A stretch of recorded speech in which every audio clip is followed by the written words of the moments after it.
Hi, welcome back to Inge's Knitting Lab Along and our project making this lacy cable tee. In this episode, I will show you how to finalize the bust starts that I started in the previous episode. I had 8 turns, giving me the extra fabric here in the front. I had 4 extra cable repeats here at the center. It's going like this, the wedge. However, this left me with a stitch pattern out of sync here in between the markers compared to the rest of the round. So now we will make sure that we get in sync again, having the same stitch pattern on the whole working round. So let's start with an overview and I will show you how. Let's look at the final result here at the block T. So here you see the angle of the bust start. It's the same over here, creating this wedge with the extra fabric in the front. And the way we get back to being in sync with the pattern is to use a small illusional trick, and you see it over here. So in between the first and the last stitch marker, we will do only 3 rows in the vertical lacy cable repeat instead of the 4 we usually do. So here you see 1, 2, 3, and the third one being the passover stitch here. So yeah, I find it rather invisible here. It's hardly noticeable when you wear the tee, and even when you look at it here at a close-up, I think it's hard to see. So yeah, this is the way it's done. In the pattern you find this illustration giving us the synchronizing rounds 1 to 7 in total to get us back in sync. If you like written instructions better, these are also included in the pattern. But for now, let's stick to this illustration. We mark the center of the T here being the end of round here. And now it's important to notice that on the same working round here, we have 2 different kinds of stitch pattern. We have one being outside the stitch markers we used for the bust starts here on the front and the back, and we have one being between or inside the stitch markers here on the left hand side and the right hand side. So here on the illustrations you see here we start end of round being outside the markers here with 1 stitch pattern, and when we are here between the stitch markers we have the other one. Then when we have passed the stitch marker we go back to the outside stitch marker row being SPR3 here on row 1 and work all the way back here until we meet the stitch marker over here being on this side, where we turn back to doing SPR1 in this case on round 1. And when we have passed the first marker here we go back to SPR3. So just remember that between stitch markers we do one thing, and outside the stitch markers we do another thing.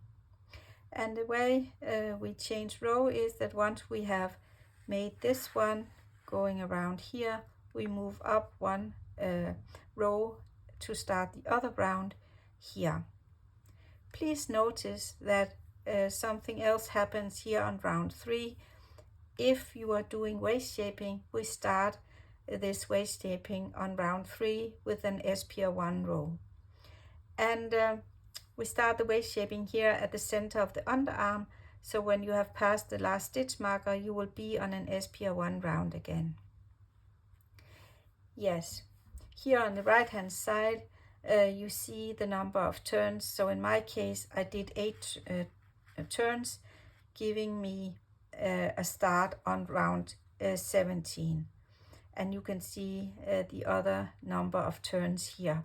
However, in order not to confuse ourselves, I will use the synchronization rounds here 1 to 7 once I start instructing how to do it. But you will of course have different rounds depending on the number of turns you used. Yeah, let's move on to the actual knitting. I have just finalized the last turn over here with the purple marker. You see the wrap and turn stitch here and I've made my way to end a round over here. So let's have a closer look at this stitch pattern here on the working round and between the markers. So over here I have an SPR2 round just done, and also at the other side of the end of round here. So now I'm about to start an SPR3 round. So check, this is how it should be. If it doesn't, you have made a mistake somewhere and you have to go back and troubleshoot. Let's have a look in between the stitch markers, because here we don't have an SPR2 round. Let's look if we have the same stitch pattern between all the markers. So here we have SPR4 ready to do an SPR1. Here as well, here as well. Yes, check.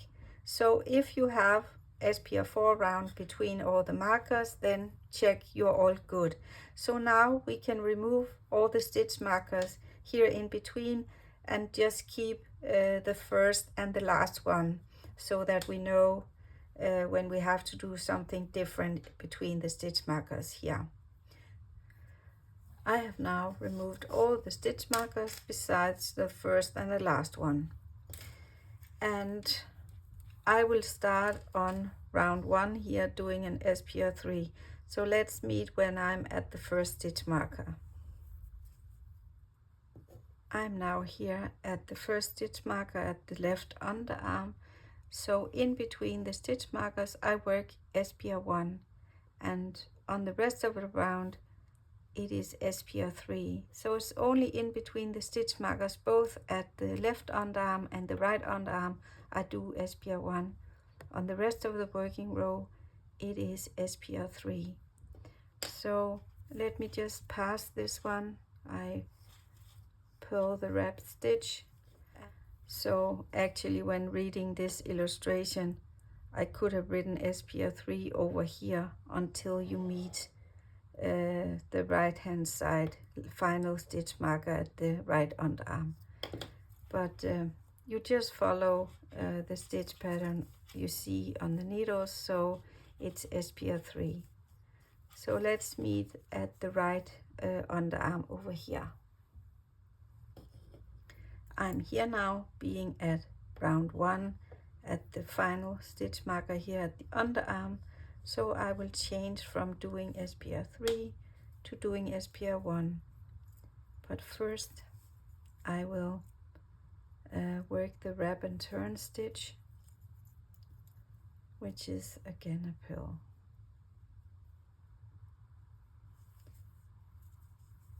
Here, and then I just continue working SPR1. I am now here at the first right hand side stitch marker, so I will change back to working SPR3 here until I meet end of round. I'm ready to start synchronization round 2 now, here being at the EOR. So I will work SPR4 until I meet the first left hand side stitch marker. So we see, yeah, that's right. It fits with the pattern on the needles. Great. I'm here at round 2, the first stitch marker, so I will change to SPR2 until the final stitch marker, and then I will change back to SPR4 until I reach the last stitch marker at the right underarm, where I change to SPR2 again. I'm here now at the last stitch marker on the right hand side, so I will change from SPR4 to doing SPR2 until this stitch marker, and then I will turn back to SPR4. So let's meet when I am here at end of row, ready to start round 3 of the synchronization rounds. I am here ready to start round 3 here at end of round, and I see that I have to change to SPR1. Yes, check, it fits with my pattern. And then in between the stitch markers I have to change to SPR3. Yes, check. But now I have to be aware of this triangle because I want to start the waist shaping. So I will now shortly look at section 14 to see what to do. And what I do is that I place a stitch marker at the center of the underarm. So I'm just counting the number of stripes here. I have 1, 2, 3, 4, 5, 6, 7 stripes. So this one is a tree trunk center stripe for me, and I've just placed another stitch marker just before the center stitch here. And I've done the same thing over here at the right underarm. I found the center stripe and place the stitch marker before the center stitch. So now I'm prepared to start the waist shaping. But let me first work these stitches here until I meet the center stitch at the underarm, and we can have a look at the waist shaping as well. There's a bit of a difference depending on how many stripes you have on the underarm, if you have a center tree trunk stripe or a center lacy cable stripe, then it's a bit different. I have the center tree trunk stripe here, and while doing the bust starts, it tells me in round 3 that I have to work SPR3 until 2 stitches before the center marker, and it is the green one here. This one is the last bust start marker. So I have worked until 2 stitches before, and then I have to knit 2 together, slip the marker, knit 1 and do an SSK. So I want to remove this purl stitch here. So in order to do so, I will just remove this one for a while, and then when I do the last of the synchronization steps, I just use this one, the center marker, as a guide instead. So I knit these 2 stitches together, slip the marker, knit 1 and do an SSK. And then I have started the waist shaping, and I can continue doing the rest of the synchronization and then move onwards to section 14, doing the rest of the waist shaping afterwards. So that was quite easy, and I will do the same thing on the other side. But let's see here. I have SPR1 outside the markers, and between the markers SPR3. So I will just continue with SPR1 here until I reach the center of the underarm on the other side, and let's meet up there.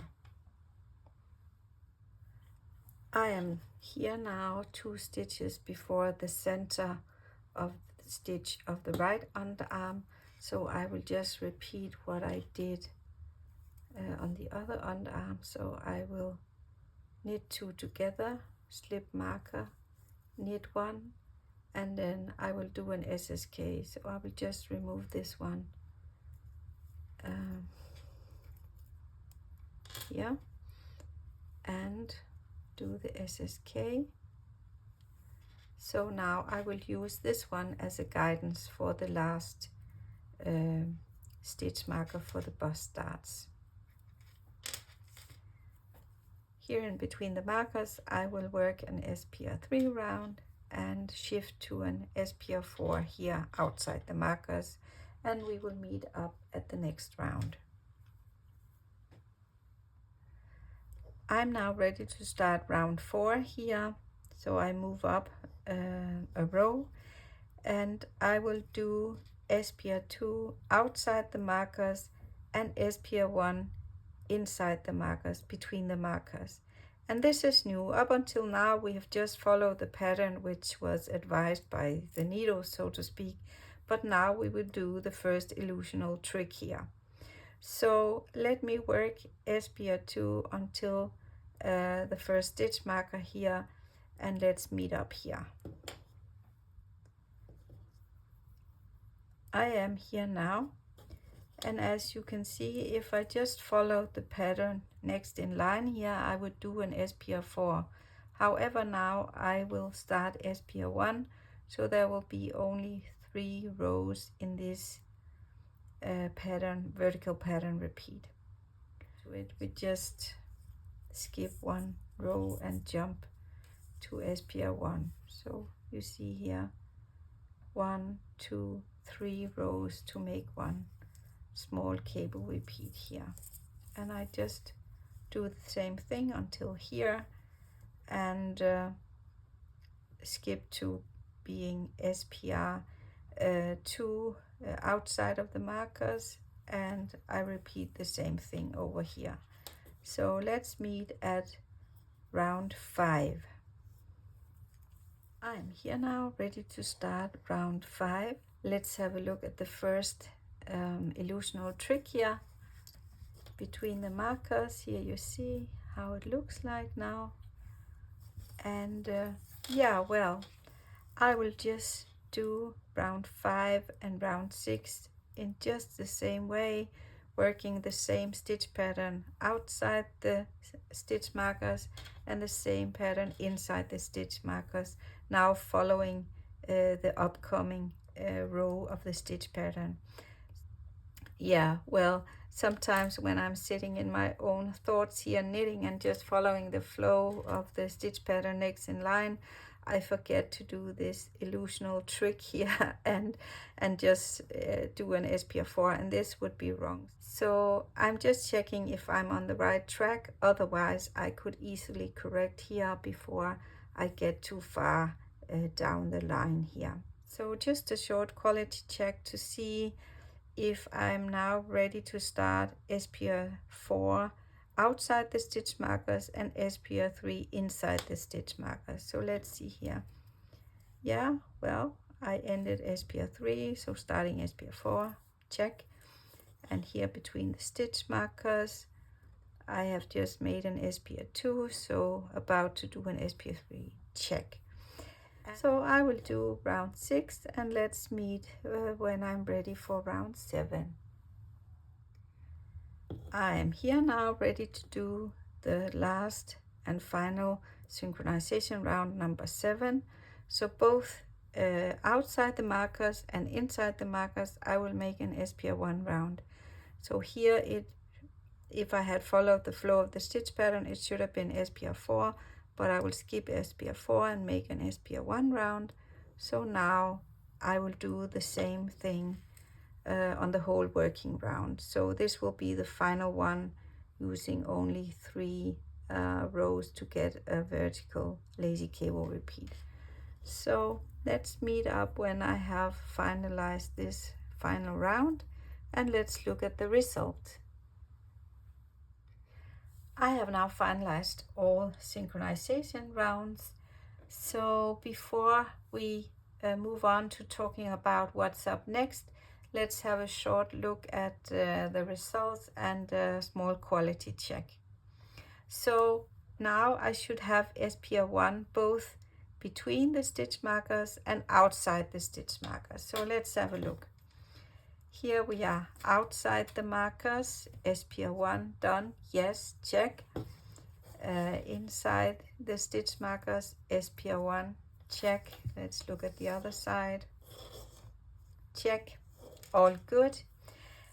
So let's look at the actual illusional trick here. As I had